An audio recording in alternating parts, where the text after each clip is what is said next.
Tara, samahan nyo kami, Dabber God, para i-upgrade ang kulungan o cage ng ating mga Sun Conure. So, ang gagawin natin ngayon ay palalakihan natin ang kanilang kulungan para ma-push silang mag-breed. Yan ang ating pag-uusapan after ng intro.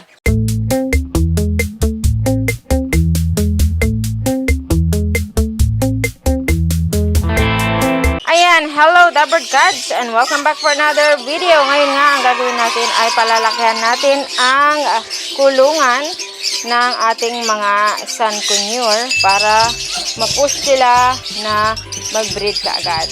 Ayan, so ayan muna, nilagay muna natin sila sa double cage na ito at ito ang kanilang dating kulungan. So isa siyang flight cage.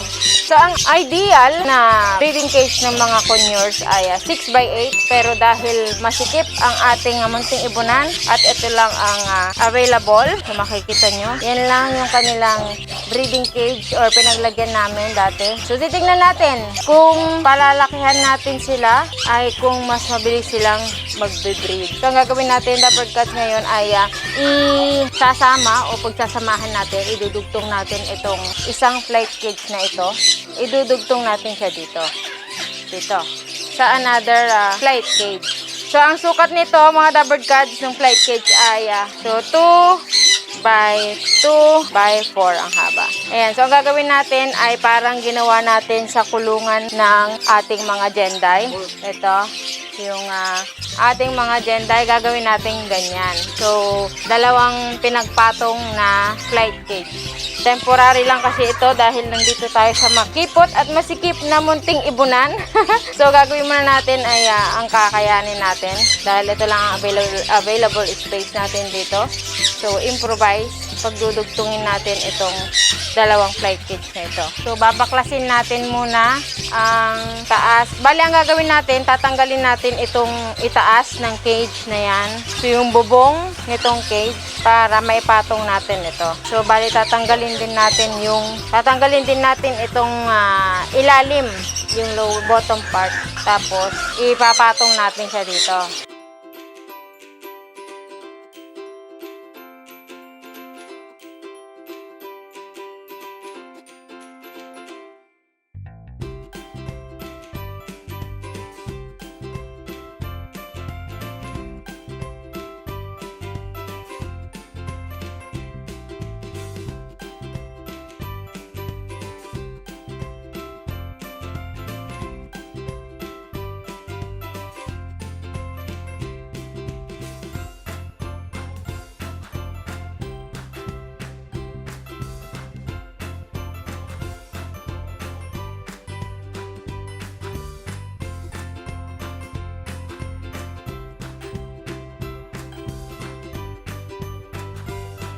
Siguraduhin mong nakasubscribe ka at click mo na ang notification bell at choose all para lagi kang updated kapag meron tayong brand new videos. At syempre, para magkaroon ka ng chance na manalo ng Picoy products or cash prizes. At bago tayo magpatuloy, syempre kung gusto ko lang i-congratulate ang winner sa ating last video. Congratulations to...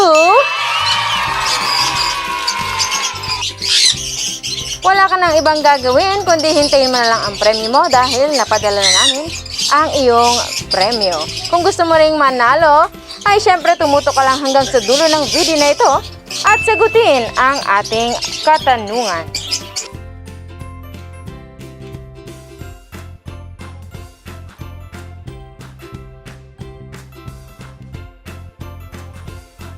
Ayan, so tapos na natin na ilagay ang mga ring sa mga dulo ng cage. So, matibay na siya. Hindi na siya bubuka. So, pwede na nating ipatong yung isa pa nilang flight cage. Okay, bago daw ipatong, tatanggalin muna natin ang nest box. Siyempre, dahil mabigat ito. Ayan, so natanggal na natin ang nest box. Ngayon ay ihahanda na natin. Tatanggalin ng mga extra na mga matutulis. Ikinisin, siyempre, para dapat walang mga nakasiwang na mga alambres para hindi sila masugatan. Bali, ganyan yung ginawa namin dyan sa flight cage. Binutas yan. Kinat yung mga peraso para dyan ilalagay yung hole ng nest box. Ayan, so ang susunod ay tatanggalin na natin ang ilalim ng cage na ito para ready na siya na ipatong. At ipapatong na natin siya mamaya doon sa isa.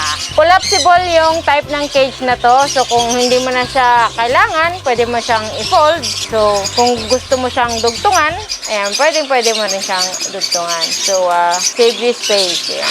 Ayan, so natanggal na ang lower part ng first cage. So ang gagawin natin ay ipapatong na natin siya doon sa pangalawa. Ayun na, naipatong na natin ang dalawang flight cage.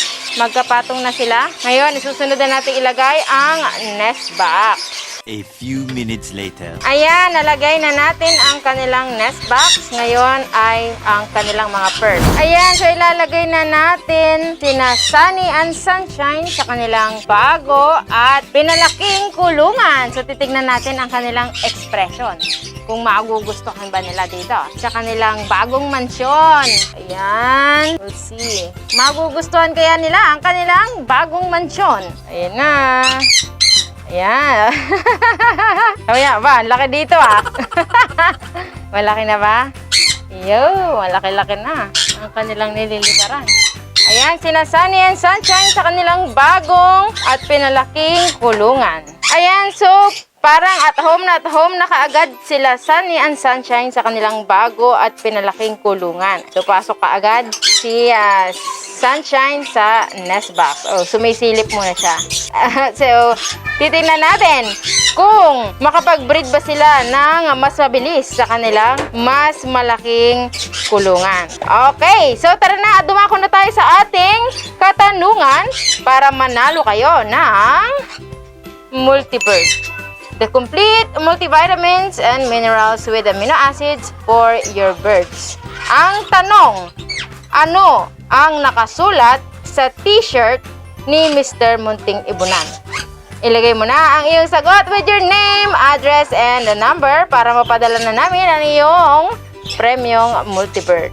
Tara na, dumako na tayo sa ating mga shoutout. Shoutout and happy viewing kay Francis Anthony Rodriguez, Von Jeric Trevino, Marjon SF Alvarado TV, It's Me Nov, Brian Cruz, Shuni Roque, Jomar Kabugawan, Cedric Matishahu, Eno Avery, kay Amiel Mercado, kay John A. Sianga, at kay John Jeremy Sutana. Hello and happy viewing sa inyong lahat. Kung gusto nyo ma-shoutout ay mag-comment ka lang sa comment section.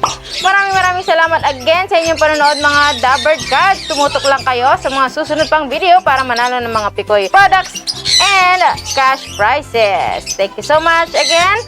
God bless us all and we'll see you on the next video.